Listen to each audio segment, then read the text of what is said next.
Welcome back to our channel.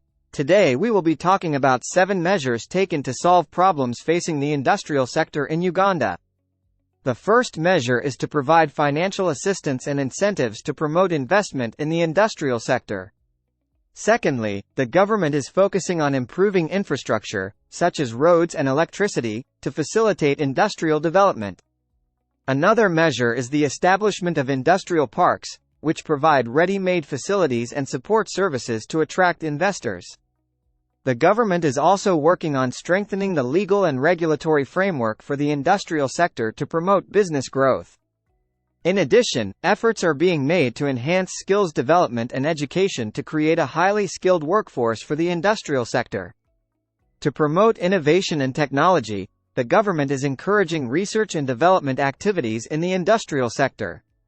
Lastly, the government is fostering partnerships between the public and private sectors to promote collaboration and investment in the industrial sector. These 7 measures are aimed at addressing the challenges faced by the industrial sector in Uganda and promoting its growth and development.